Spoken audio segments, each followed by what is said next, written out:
Hello, everybody. Good morning or good afternoon, depending on where you reside, and welcome to another Zoo Advisors Community Conversations webinar. My name is Paul Noland, and we're excited that you're with us today.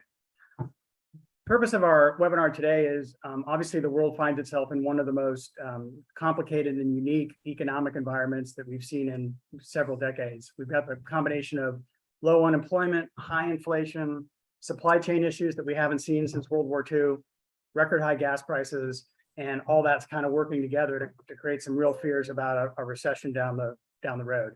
That's obviously affecting every institution and organization around the planet, obviously us as individuals as well, and zoos and aquariums are clearly not exempt. So the purpose of our gathering today is to first look at kind of the root causes of our economic situation and what's really going on, get under the covers there a little bit. And then we'll talk specifically about how that's impacting zoos and aquariums from what we have been able to observe. And then finally, we'll talk about some short-term and long-term solutions that we would offer that might help to mitigate it for your organization. We're going to try, emphasize try, we're going to try to make this as interactive as possible. Obviously, with 60 people on a Zoom call, we probably all have the experience. That's not always easy. But if, as we're going, you have a question that you'd like to ask one of the panelists, you can either type that in using the chat function in Zoom, or you can use the hand raise function in Zoom, and we'll call upon you. Again, we'll try to make this as interactive as possible. We'll also reserve some time at the end of the hour for additional questions as well.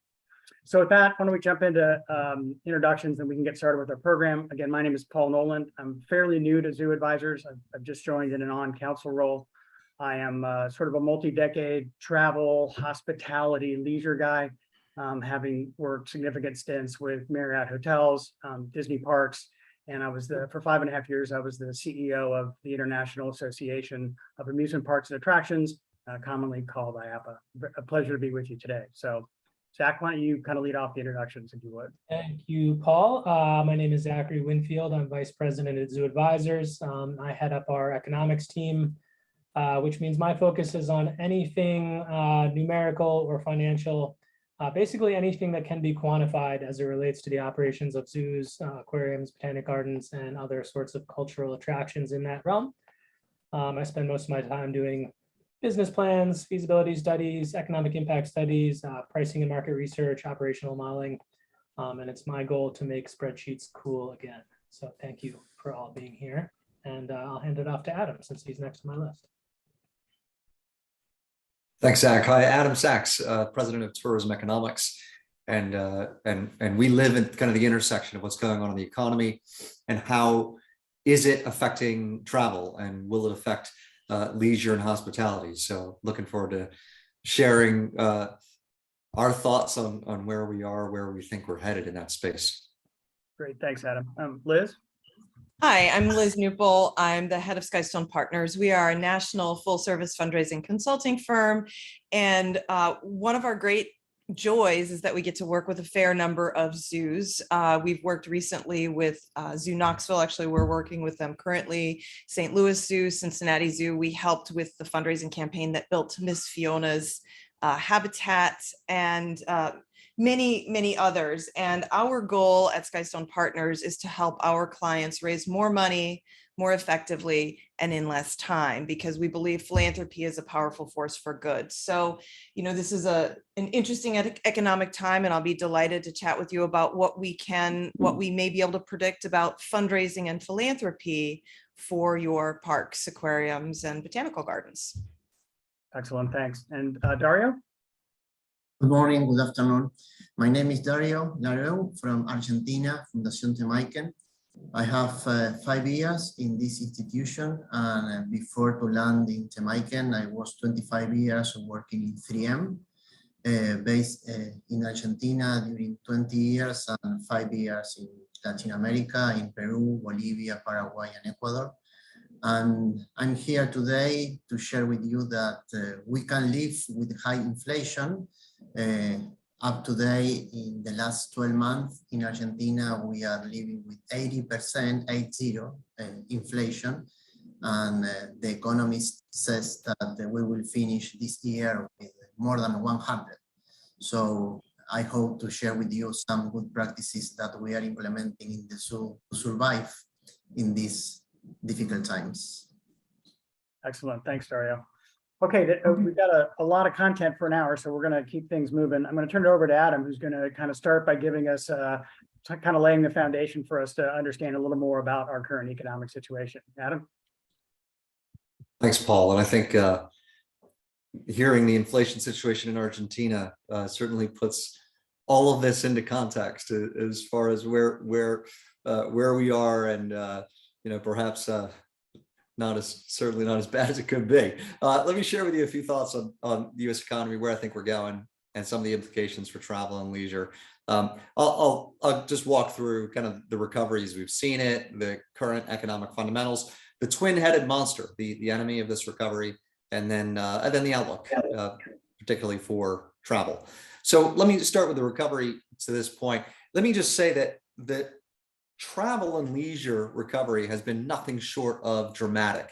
You may recall that 2 years ago, we all tired of the word unprecedented in regards to the collapse of travel and all other things at the time. I'm just going to dust that off one last time and say the recovery itself has been unprecedented. Air travel is in the range of 90% of pre-pandemic levels. If you look at hotel occupancy rates, these are approaching pre-pandemic levels of hotel occupancy. If you look at it in terms of room demand, it's actually right there at where it was in 2019. We've added more rooms. So you're in that low single digit below the sea level in terms of hotel occupancy. And if you look at short-term rentals, the Airbnb and the like, we are up 24% relative to 2019. So while traditional hotels are basically back to pre-pandemic levels of demand, short-term rentals are well ahead of where they were. Now, the economy has absolutely provided a foundation for this recovery. Job growth continues to be very, very strong. Another 372,000 jobs added in the month of June.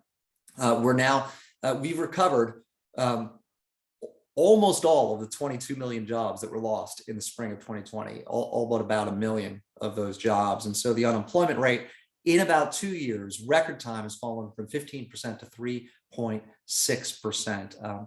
Indeed, an incredible amount of healing in the labor market in a relatively short period of time. Nevertheless, consumers are feeling pretty uneasy. They're worried. And whether I look at the Consumer Confidence Index or the Consumer Sentiment Index to varying degrees, we definitely say, all right, things are getting a little bit dicey out there. Why are consumers so worried? Well, it's a good question, because consumers are not pulling back on their spending in a significant way. We're seeing, whether it's goods or services, continued growth in those categories. Why is that? Well, it's because consumers have saved so much over the last 2 years that now they can begin to draw down on that savings. If you look at the red bars, there's the excess savings on the left-hand axis, more than $2 trillion that was saved over the last 2 years. It's now beginning to be drawn down. And the savings rate is now in the range of 5%, a little below the pre-pandemic savings rate average.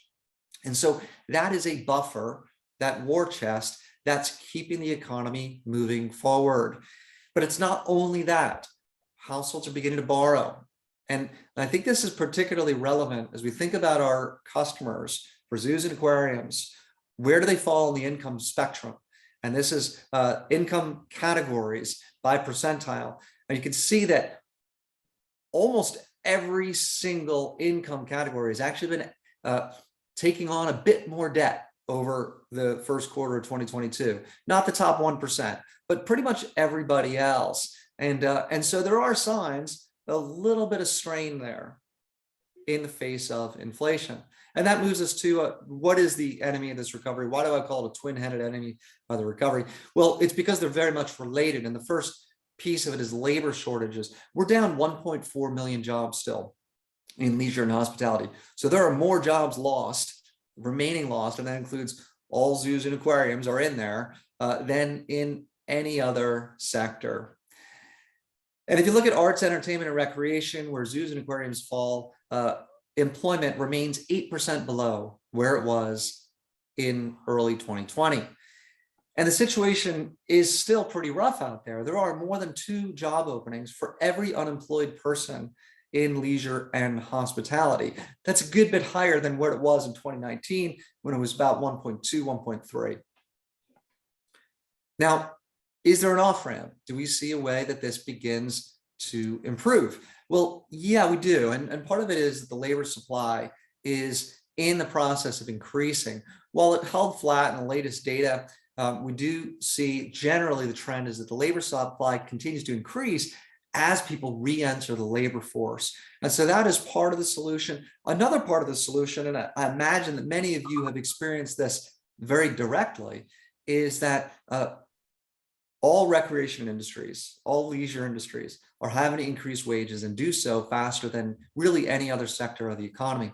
We're up relative to May 2019, more than 20% in terms of wage increases in leisure and hospitality. And that brings us to the second kind of enemy of this recovery, which is inflation. The June data showed headline at 9.1% year over year, core 5.9%. So that actually ticked down from 6%, but it's really, of course, being driven by energy up 42 and food up 10.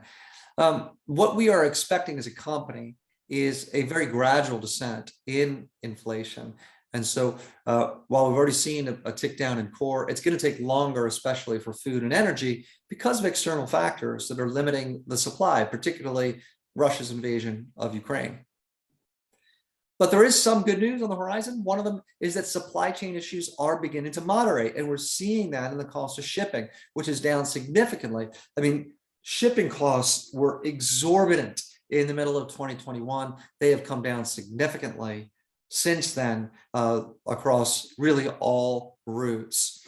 And add to that, some key commodity prices are also trending lower. And so that as well begins to take off some of the pressure that we're seeing in prices.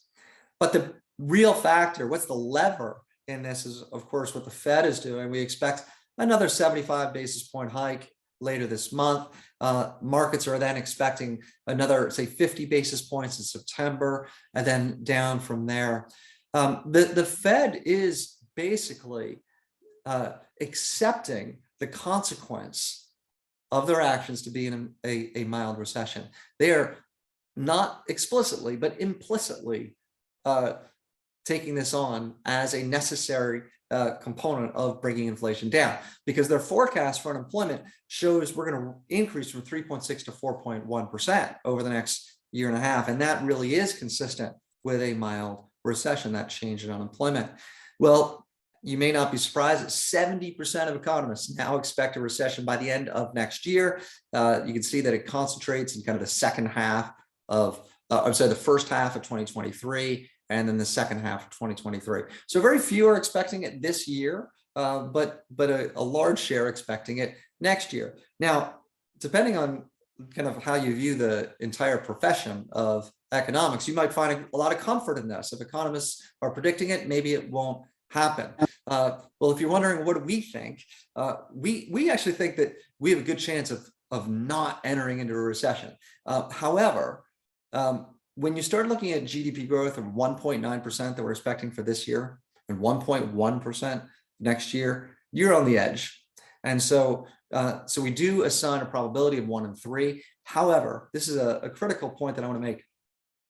A recession for the US at this stage, if you're going to look at the possibility over the next 12 months, would almost certainly be very mild. And the reason for that is because of what I shared earlier. Household balance sheets remain very strong, and corporate balance sheets remain very, very strong. And there's no structural imbalance that we've seen before past recessions that have been severe. And so while the effort to bring inflation under control could actually put the economy into reverse, we think if that happens, it would be mild and short-lived. Now, let me speak to gas prices in particular and the effect of that on travel. Will people simply not travel? Gas prices, peaked over $5 a gallon, have come down in most kind of the last couple of weeks, and so that's very welcome. But seriously, I mean, is this going to cause people to stop traveling? Well, one of our survey partners, destination analysts, asked this question of U.S. travelers: do you agree that if gasoline prices don't come down, I'll be taking fewer road trips this spring and summer? 61% either agreed or strongly agreed. So whoa, right? That's worrisome. But here's the thing. Don't always believe the surveys. Even though this is a good survey, the way that people feel and the way they actually behave can be very, very different. Let me give you an example. Historically, gas prices have been incredibly inelastic. What I mean by that is that when prices go up, people spend proportionately more, and when they go down, they spend proportionately less. You can think personally, your own experience. When gas prices go down, you typically don't say, I'm going to drive more. And what we've found similarly, even in times of high gas prices, the people have basically just spent at the same level in terms of volume reflected in the dollar value of what's being purchased. And you know what, I'm not making this up. Another way to look at this is that gas prices, even at $5 a gallon as a share of total consumption, is only 3%. It was at 3.6% a decade ago. And that's because the overall economy, the overall consumption of households has increased significantly. And so in a sense, in inflation adjusted terms, the price of motor fuel, it really doesn't make the dent that it did a decade ago in household finances. And here's the evidence of all of it is that when I look at daily travel by car from arrivalists, it's tracking the same way that it was a year ago, all the way through the early part of July, comparing 2022 and 2021. So that blue line keeping up with the gray line means that actually there has been no effect yet on people's auto travel. So let me share just a couple of final slides with you to share with you some of the resilience we're seeing among consumers, particularly as it relates to travel. 92% in the latest data from our friends at Longwoods that say they have travel plans for the next 6 months. It's as high as it's been over the last 2.5 years. So no let up there. And if I look at website activity at destination websites, more than 300 of them around the country, still that website traffic in that light blue line is still well ahead of 2019, but it has come down a bit from where it was last year, as we saw a lot of pent-up demand. So there is some sense that, okay, we can't keep up the pace of leisure travel that we have, but still ahead of 2019 in terms of interest for travel. So I'm going to stop there and happy to take questions as we have time.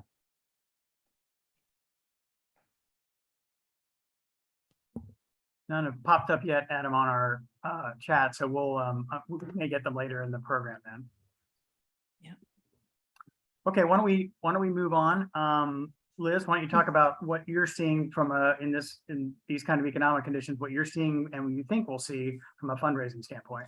Absolutely. So like Adam, you never know. You can predict as best as you can, but I'd like to give a little bit of context as to what has happened this year by comparison to what's happened previously relative to philanthropic giving in the United States. And we'll dig down a little bit deeper and talk about what that means for animal welfare and environmental organizations, which you all fall into. This study that I've pulled the resources from, those of you who are involved in either fundraising in a zoo or zoo management, comes from the Giving Institute. It is their Giving USA publication that has been tracking philanthropic giving for over the past 60 years. We're only going back to about 1981 when we look at these statistics today. But I wanted to just set the stage by saying in 2021, so of course this was published in June of 2022, reflecting on 2021.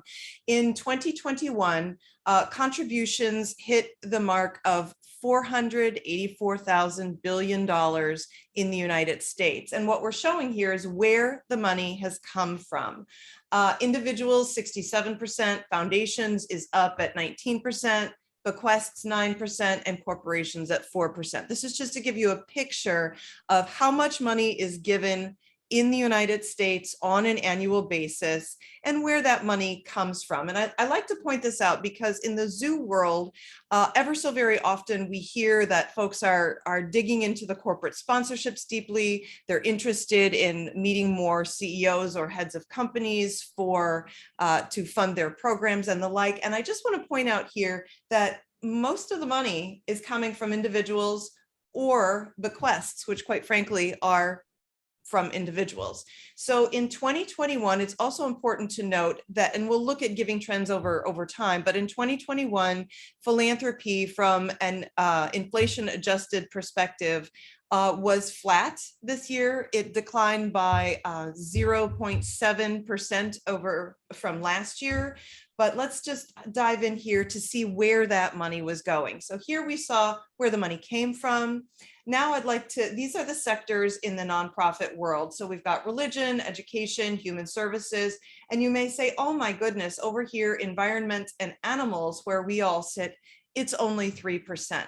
Well, I actually have some pretty good news for you. So it was about $16.32 billion given in 2021 to animals and environment, this sliver of the nonprofit sector.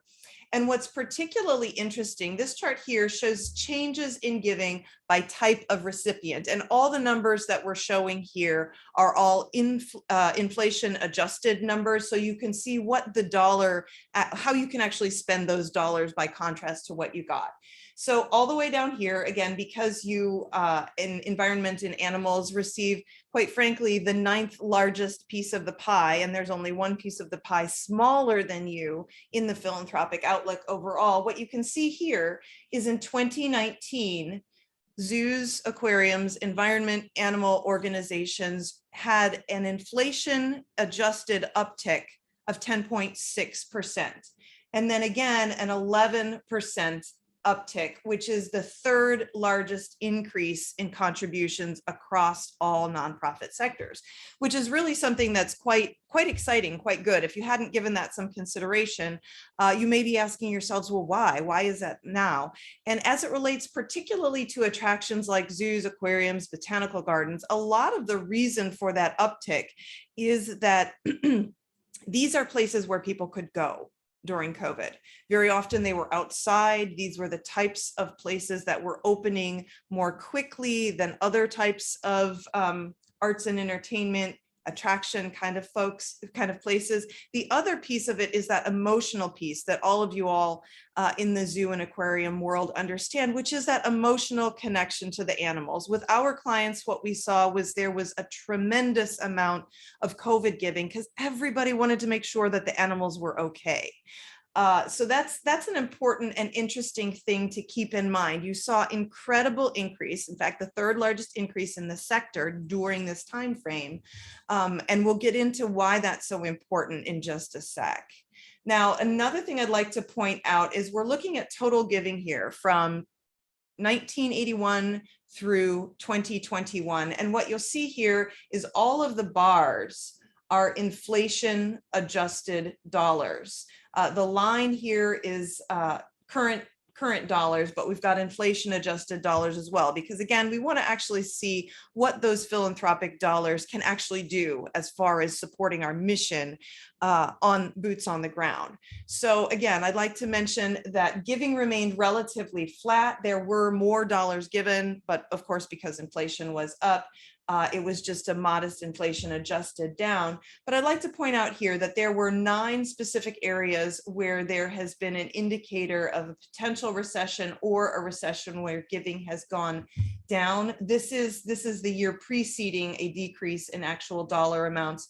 And these coincide with different economic downturns. And we'll talk a little bit about what that meant in this most recent one, 2008, 2009, 2010. But I think it's interesting to keep in mind that giving does reflect what's going on with the economy, but even more interesting that giving reflects what's going on with the economy is giving nonetheless stays relatively consistent as a total percentage of gross domestic product. So what you can see here again is from 1981 through 2021, and in the 70s, 80s, and 90s, it was relatively consistent within about 0.1 percentage point at about 1.7, 1.8, 1.9% of gross domestic product was given philanthropically in the United States. Now, what you can see here is after we had some .com elevation, then the percentage of GDP that was given increased to 2.2, an all-time high at 2.2. You'll also see during these years here, it decreased a slight amount because of the economic downturn in 8, 9, 10. But you can see it's kind of rebounded back here 2016, 2021, it has not returned to these pre-2021 years of 1.7, 1.8, 1.9% of GDP as a percentage. So what we're seeing is that this is a pretty good outlook in that people are giving more as a percentage of gross domestic product, and they made that uptick, and it doesn't appear to have even taken a huge downturn in the 2009-2010 period when we experienced the Great Recession. And then lastly, the last slide I'd like to leave you with, and then I'd like to give you a little bit of further commentary relative to what we saw in fundraising, boots on the ground with our clients during the last recession, which was giving to environment and animals from 87 to 2021. And by the way, your sector wasn't even started to have been tracked until 87 because it had always been a subsector of another sector, but giving got big enough, is that it has increased current dollars every single year, but then we see this remarkable uptick in the past 5 years. And again, I'm going to credit this remarkable uptick in the last 2 years to COVID, people wanting to make sure the animals are okay, but it also is connected with what's happening in people's home. They're gaining, very many of them, a greater appreciation for animals, because we've all heard of all of the COVID adoptions of pets and the like. And so that's kind of an interesting and important thing. For me, that is a supposition as to why it's gone up. But what we can say is that people began to give where they could go and appreciate and wanted to make sure the animals were okay. The second piece is that people are gaining a greater appreciation and love for the animals, particularly because of their own behavior when they were stuck at home, and adopted new beings into their family. So I'm gonna take down the screen share real quick. Those are the statistics, and I'd like to reflect a little bit on what we saw during the actual Great Recession. So I'll give you an example. There was a zoo capital campaign that had kicked off actually in September 2008 that we were involved with. It was a $125 million campaign.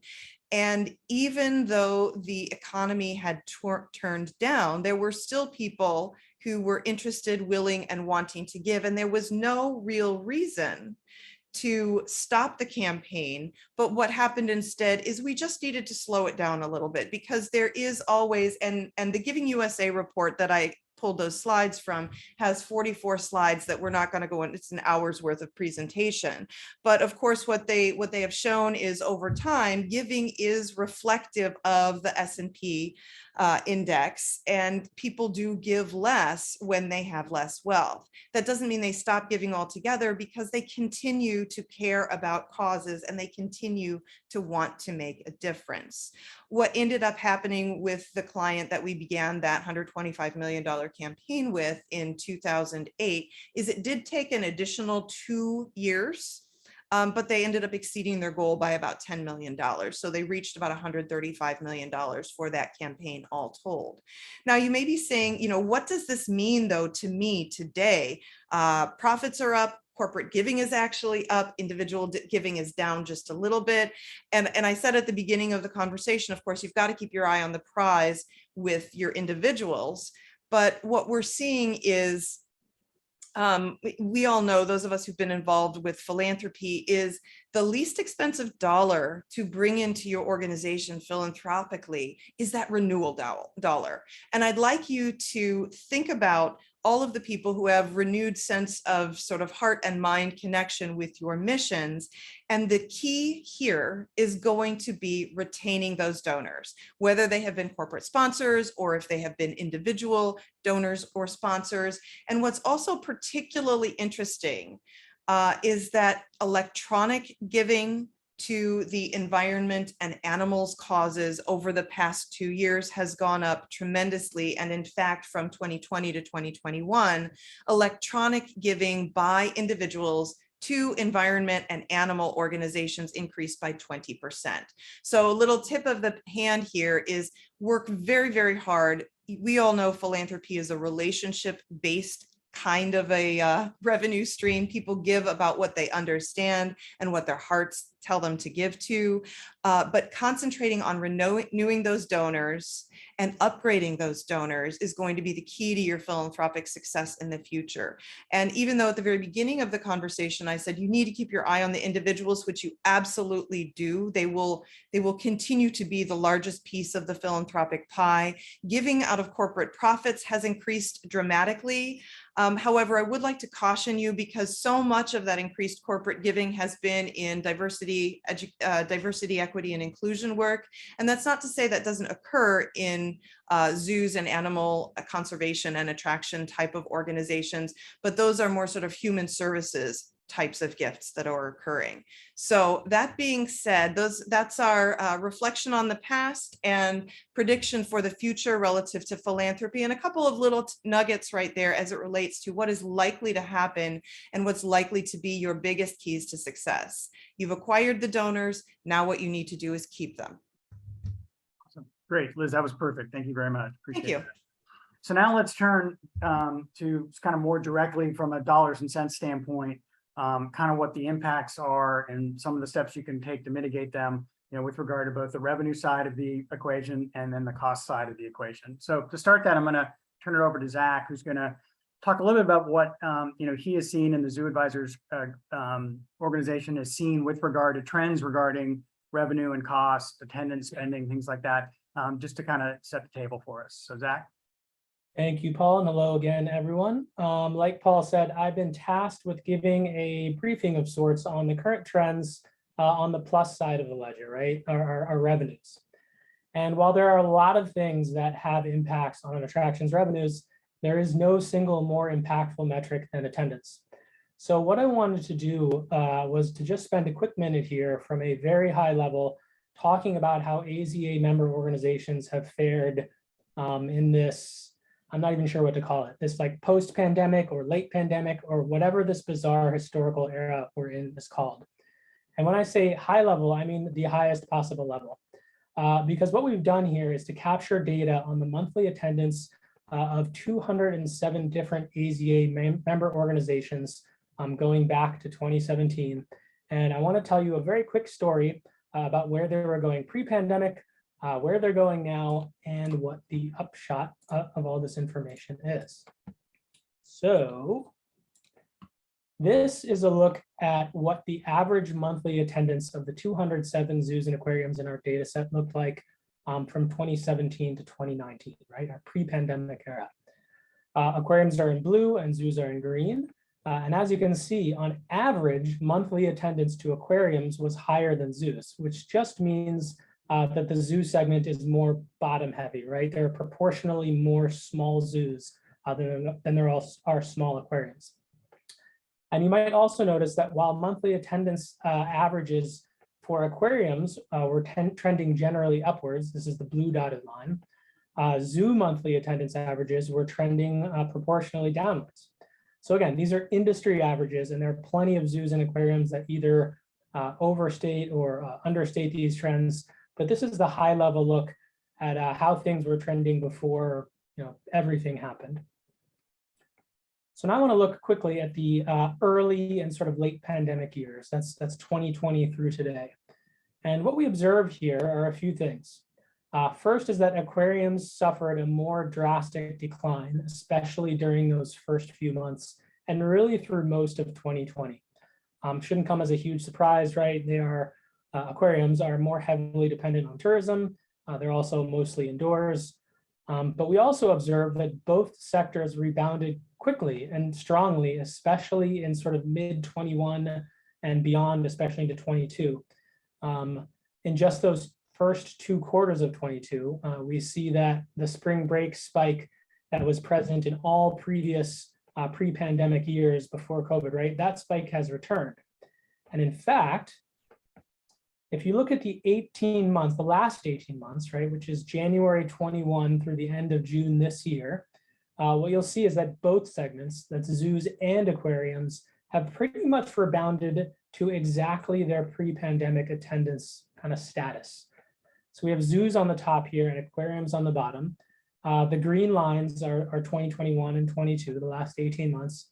And the blue lines are the averages of 2017 through 2019. And you can almost exactly pinpoint the moment when I guess, visitors decided they were ready to come out of hiding. For zoos, it was July of 21, and surprisingly for aquariums, it was a few months earlier in May, which I suspect, since our aquarium brethren are more reliant on tourism, indicates sort of a return to pre-pandemic travel behavior. Since then, aquariums have essentially 100% rebounded, right? They're almost dollar for dollar back to their pre-pandemic level. And they have even exceeded their previous attendance levels in a few spots. Now, at the same time, zoos in aggregate have come very, very, very close, but not quite entirely hit those same levels. And if I was going to take a stab at why that might be, I would maybe be thinking about the huge increase in gas prices that we're seeing, right? Most zoos are regionally supported.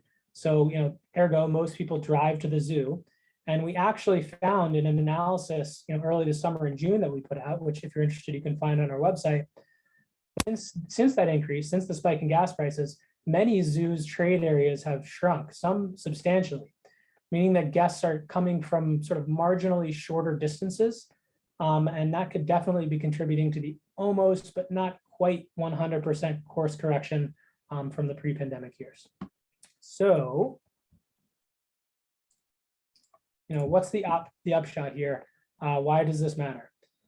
Well, like I noted kind of at the beginning of my talk here, in all but a few sort of edge cases, attendance is revenue, especially operating revenue, right? Visitors are your lifeblood.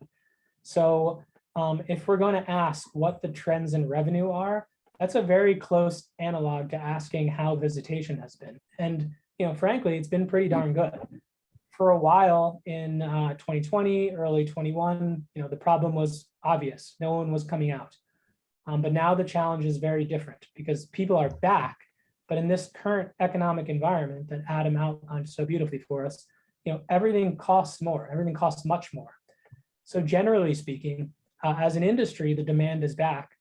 And the most forward-looking organizations, in my opinion, are looking at a few key strategies to maximize on that return of the demand. First is that they're looking very closely at pricing.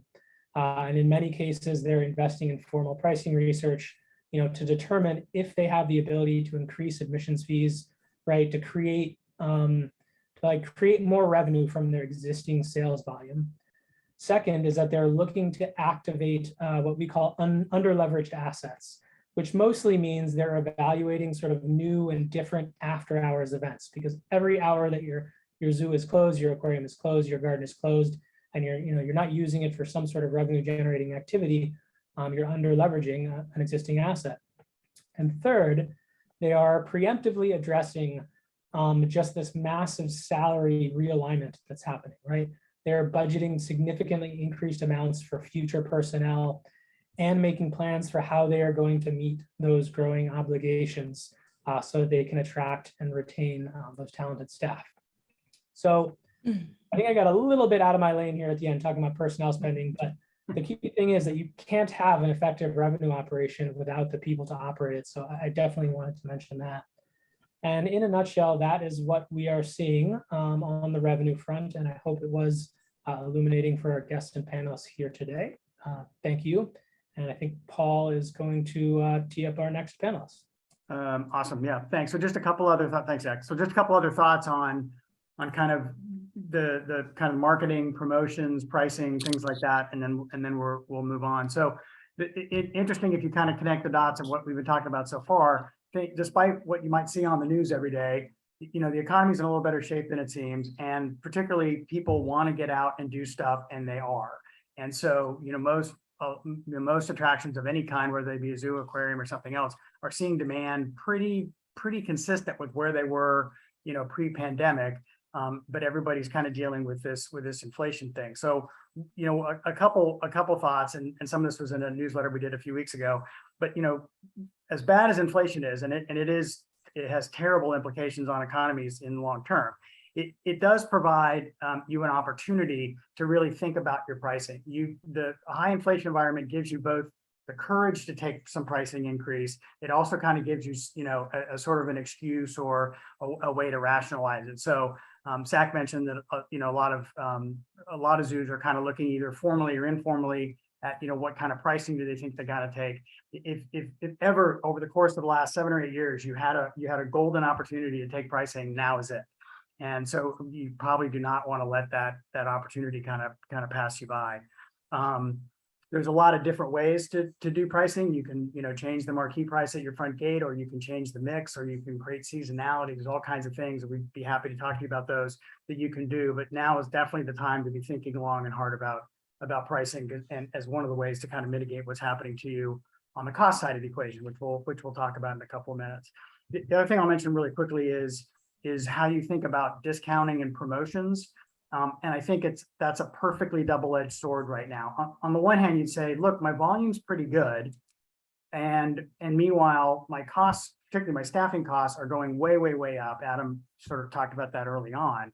Why would you get cheap, more attendance? Like, why would you discount to get more attendance in the door if I can barely staff for the attendance I have now? So that's sort of one point of view. I think the other point of view is, as time goes on, as inflation sticks with us and the economy does start to slow down, you know, people may start looking for more value or more discounts, you know, to go out and do something as a family, because they've had to tighten their belts. And the only thing I'd say about that, just really quickly, is, you know, as long as the economy is still fairly healthy and your volume is fairly good, if you're going to discount, do what I call Costco discounting, not 7-Eleven discounting. And by that, Costco, the big warehouse. So people go to Costco because you get good values there, but you don't, the same box of cereal you buy in a grocery store, you don't get that at a discount at Costco. You get a discount because you buy a 3-pack, and then it's more affordable. So look for ways to bundle and create value for people without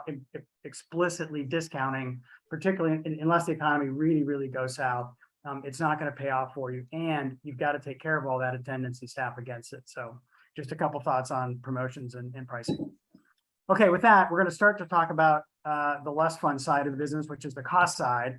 And to do that, I'm going to turn it over to Dario, who will talk about, he'll make us feel better about what's going on in the United States. And second, he will talk about when you have a long-term, very high inflationary market, how you or economy, how you have to think differently about how you manage costs going forward. So with that, I'll turn it over to Dario. Thank you, Paul.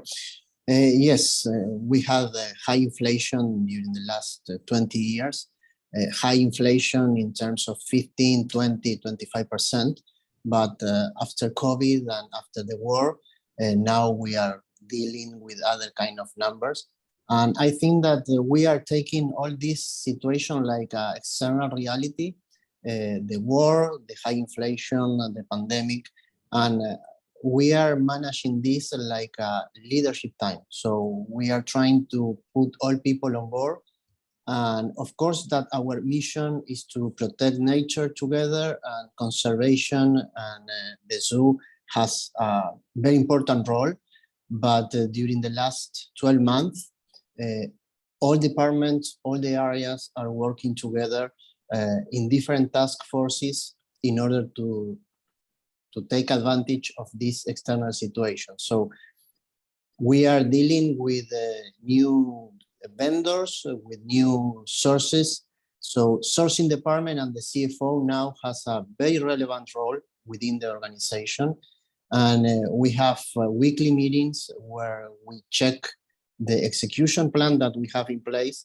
And as you imagine, when we are receiving 5%, 10% increases in every supplier, we have this discussion with the union, and we need to adjust salaries each 3 months. So the way that we find that in order to solve all these issues and in order to deliver the numbers, because the main objective that we have is deliver our mission of protecting nature together, but also to deliver the mission with positive numbers. So in the first semester of this year, we turned from losing $1.2 million in the first half of 2021 to be break-even during the first semester of 2022. And I think that was because sourcing department, CFO, marketing worked together in 3 task forces. One was the inflation task force, the other one was the revenues task force, and the other one was the suppliers task force. Altogether, they are working every day with all the issues that we have, and we are over delivering the numbers because I think that all people are in charge. They have very clear objectives, and it's very tough to the negotiations that we have with the vendors and suppliers.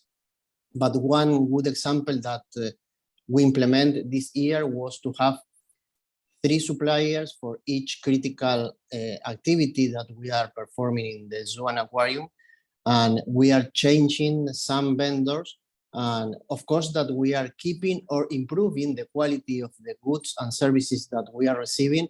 But in high inflation environment, many suppliers are moving from one company to another one. And we are taking very good advantages when we receive a new supplier because we get a lot of savings on that. And on the other hand, we are working with the union in order to move salary increases on a monthly basis. But once we receive or when we implement the price increase in the marketing area, so we manage in the control board every variable in order to be productive. And we have now a new source of growth, and the new source of growth is inflation. So we have the tickets, we have merchandising, we have gifts, but now we have inflation as a source of growth. And what's very important, all the things that you mentioned, Paul, about the price increase. We are working with price leakage, right, pocket price. We are reviewing all the discounts and promotions, and all these efforts pays a lot because we are delivering very solid numbers. Excellent. Thank you, Dario, very much. Obviously, you're in a very different situation for us, but I think the same kind of discipline and the same kind of approaches could be used in any kind of inflationary environment. So I appreciate that. I'm going to offer a couple more thoughts on the cost side of the equation, and then we're going to kind of open it up to questions. So if you do have any questions you'd like to ask, now would be a good time to enter those into the chat function, and we'll get to them in a couple minutes. So, on the cost side, just a couple thoughts. I mean, the number one way you can improve your cost base is to improve your staff retention, and the great advantage of that is it sort of pays off in 2 ways. One is, you're not re-onboarding, you're not retraining, people from scratch, which is, as you know, everybody knows, very expensive. But also it's a win for your customers because they're interfacing with more experienced staff, and therefore the overall experience at your facility is better. So that is obviously a winner. Very easy for me to say, harder to actually do, but it's definitely trying to decide where to concentrate. That is definitely an area to concentrate, focusing on onboarding, and also just thinking about all the sort of hassle and pain points employees have to go through at your institution is a good way to sort of focus on making their experience, the employee experience better. The second thing I would add is make sure you know what you're attacking. By that, I mean, make sure that you've really got visibility to your cost base. You may have to get it in a lot more detail than you have in the past, so that you really can identify where your costs are going up, why they're going up. And so again, you can kind of focus your precious time on what really matters. And the third thing is, I think there's a tendency when you're trying to cut costs, and particularly because staffing is such a big part of it, there's sort of a general tendency in the attractions world to say, okay, we normally have 4 cashiers here, we'll just live with 2 or 3. So we still do everything we used to do, we're just doing it with fewer people. I would suggest that a better approach, one to also think about, is really look at everything you're offering and decide what you're offering that doesn't really resonate with your attendees anymore, and take that whole thing away.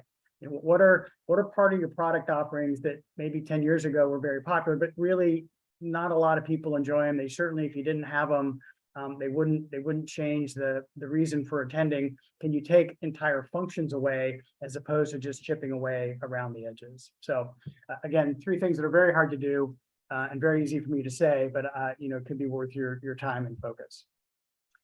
Okay, with that, I'm gonna stop and pause and see. I don't know, Zach, if we have any questions that have come in, or if any of the panelists have any other thoughts that they'd like to add at this point. I actually have a question. I'll take a point of privilege as a panelist and ask a question. This is for Dario.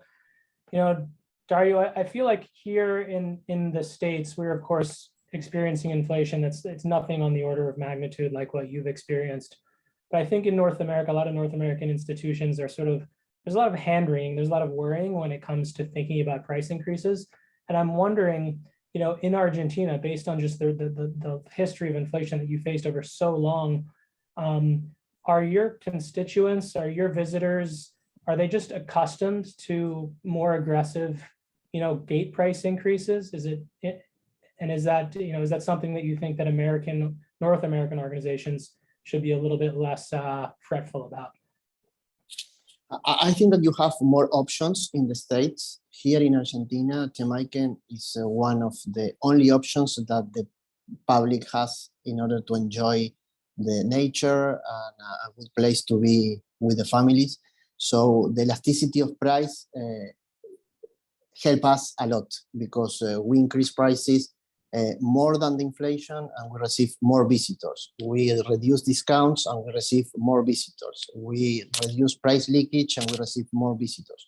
So I think that we have a privilege to be one of the best places to visit in Buenos Aires area, and that helps.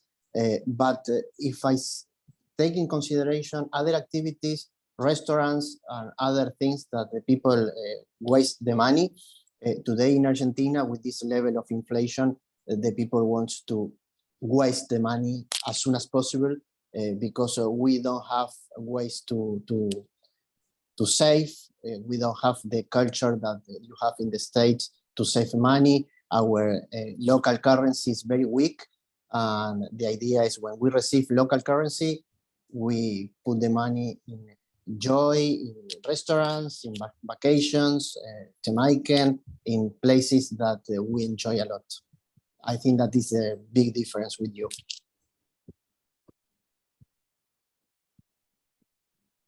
Great. Any other questions?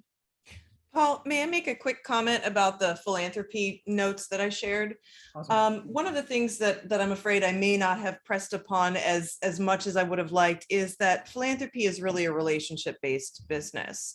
And we talked a lot about numbers and what the trends look like, but nothing is going to replace those relationships, whether it's the one-to-many relationships of direct response and electronic giving to the one-on-one relationships of major gifts. And so I'd just like to stress, when you're looking at retaining those donors and retaining those dollars that came to you out of people's hearts and pocketbooks when they gave and made really nice COVID gifts, now is the time, if you have not already, to invest deeply in how you are considering stewarding those relationships so that you don't have to go out and acquire new donors. Just wanted to put that little point on it as well. It's about the relationships and keeping those rather than losing those donors that you acquired. Great. Thanks for that, Liz. Thanks, Paul.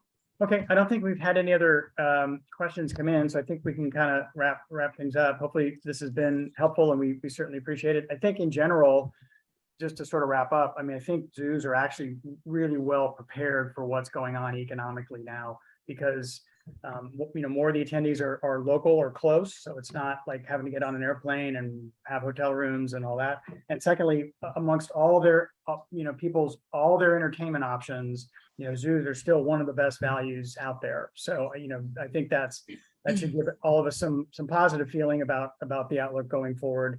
But that doesn't give us a hall pass, unfortunately, on the costs that are going up, which still will have to be a big part of everyone's focus going forward. So with that, unless anybody's got anything else, I think we can wrap it up, and thank you very much. Look forward to doing another one of these. Thank you, everyone. Thank you, panelists. Thank you. Thank you. Thank you. Take care.